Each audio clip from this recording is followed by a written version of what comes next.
Labour Party and other parties have stood up objecting to him, but yet they're voting for him. A sizable number are going to vote against him, probably over 40 deputies. This is a tyrannical regime they're introducing here. We're abdicating our powers. The TDs this evening that are voting to give the minister the power to bring in whatever and any statutory instrument he dreams of. I said he can dream of one at night, and he's 25 conditions already on a statutory instrument today, 25 reasons why we can't leave our home.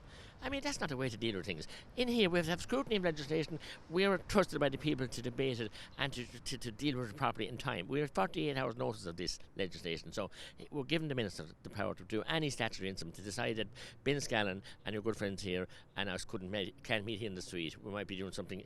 Whatever he decides, it's bonkers sort of stuff.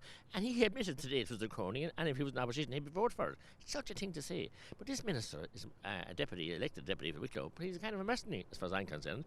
He first was independent in my grouping, then he went to the Social Democrats, and now he's with Fianna Fáil, and suddenly he's Minister for Health. And he hasn't, and I also have to run the Department of Health. And the problem that we have the second wave is because of the lack of services for the HSE, the lack of testing and tracing, and the lack of not closing our ports and airports and sealing off our country. So it's a scandalous.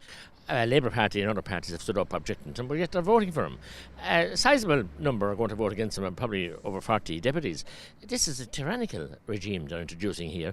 The Garda Commissioner at lunchtime, I didn't get his comments, but I understand that he said he doesn't need them. Ms O'Sullivan from the Association of Garda Sergeant Inspectors has said that they don't need him. I mean, the Guards have got the support of the public, and I support them 100% in my own community, Gardaí in Tipperary, and the Guards can't police without the support of the people. But if they're going to bring in these measures, as I said inside, they nearly have to sit in the station now all day reading the amount of regulations. And the worst part about it is, the minister will give him the power by this vote in the next half hour to Minister Donnelly to bring in any and whatever regulation he likes ad infinitum up till June 2020. You know what I mean? And there's no sunset clause, and he can introduce literally anything. Amanda has just said they're draconian, and if he was in opposition, he'd be opposing them, and he's expecting us to support him. It's daft.